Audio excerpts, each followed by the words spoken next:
Halo, nama saya adalah Gina Alioktiza. Saya merupakan mahasiswa Universitas Multimedia Nusantara, jurusan film angkatan 2019, dengan NIM 36817. Kali ini saya akan menjelaskan mengenai leadership skills untuk mahasiswa masa kini. Setiap orang pada dasarnya memiliki sifat leadership. Untuk menambah pengetahuan bahwa kepemimpinan merupakan fungsi manajemen yang dapat mempengaruhi, membimbing, memotivasi, dan mengawasi orang lain untuk menyelesaikan tugas dalam merencana pencapaian tujuan organisasi atau tim kerja. Maka dari itu, kepemimpinan yang baik akan sangat mempengaruhi kinerja organisasi atau tim kerja, terutama dalam pencapaian tujuan output dan memberikan outcome yang sesuai target ke organisasi atau pekerjaan. Mengapa sih leadership diperlukan dalam organisasi? Karena semua keputusan, pergerakan, dan laju pembangunan sebuah perusahaan atau tim membutuhkan leadership. Dengan kekuatan leadership dan kerjasama tim yang baik, mereka dapat menyelesaikan setiap hambatan dan rintangan dengan mudah. Mungkin kebanyakan orang mengetahui bahwa leadership adalah sebuah teknik untuk memimpin. Memang tidak salah, namun demikian harus kita pahami juga skala prioritas dari kepemimpinan itu sendiri. Kepemimpinan tidak hanya sekedar teknik, melainkan sesuatu yang ditumbuhkan dan dimiliki melalui pribadi dari masing-masing individu. Ada beberapa faktor-faktor yang mempengaruhi leadership. Yang pertama adalah pengaruh, kemampuan untuk mempengaruhi semua orang atau bawahan dengan perilaku yang baik dari seorang pemimpin sebagai atasan sehingga pemimpin cukup berpengaruh pada kinerja pegawainya. Yang kedua, gaya. Gaya kepemimpinan atau leadership style merupakan suatu model atau strategi dalam memimpin suatu organisasi. Gaya kepemimpinan tersebut ada yang memang bisa dipelajari sebagai suatu ilmu kepemimpinan, namun dalam pelaksanaannya biasanya sedikit banyak dipengaruhi oleh karakter atau kebiasaan yang dimiliki oleh pemimpin itu sendiri. Yang ketiga, kekuasaan.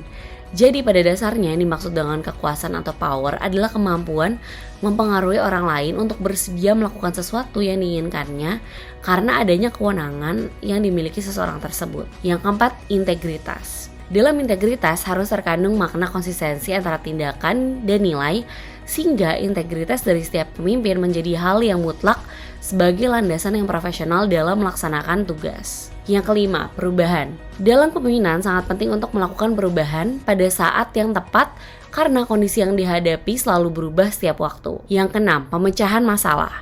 Problem solver atau pemecahan masalah itu adalah hal krusial yang harus dimiliki seorang pemimpin agar dapat memecahkan masalah yang dihadapi tidak dengan rasa yang panik atau rasa yang gugup.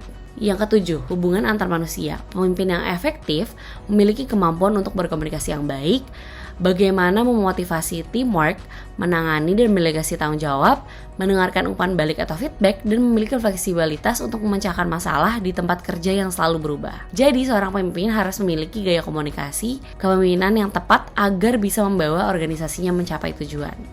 Transformational leadership sendiri ada beberapa jenisnya, yaitu adalah inspiratif atau inspirational leader, yang kedua adalah visionary leader, yang ketiga adalah strategic leader, yang keempat adalah charismatic leader, yang keempatnya memiliki kelebihan dan kekurangannya tersendiri. Kemudian lanjut ke sikap yang dibutuhkan untuk keterampilan kepemimpinan sebagai seorang leadership antara lain: 1. Memiliki keterampilan sosial, kedua, bijaksana, ketiga, berani bertindak, keempat, mampu mengambil keputusan. Bagaimana sih cara kita meningkatkan skill leadership? 1. Kita bisa mencoba dengan identifikasi kekuatan dan kelemahan kepemimpinan diri sendiri atau yang kita miliki. 2. Mencari gaya kepemimpinan yang sesuai. 3. Menetapkan tujuan yang realistis untuk pengembangan. 4. Mencari dukungan dari pemimpin lain. 5. Merangkul peran kepemimpinan di luar pekerjaan. 6. Mengambil peran kepemimpinan di tempat kerja. 7. Melatih kesabaran. Dan dengan proses ini kita bisa terus nih, misalkan teman-teman lagi menjalani kerja sama tim di kuliah ataupun tempat magang, teman-teman bisa mencoba mengambil peran, mengasah skill kepemimpinan gitu.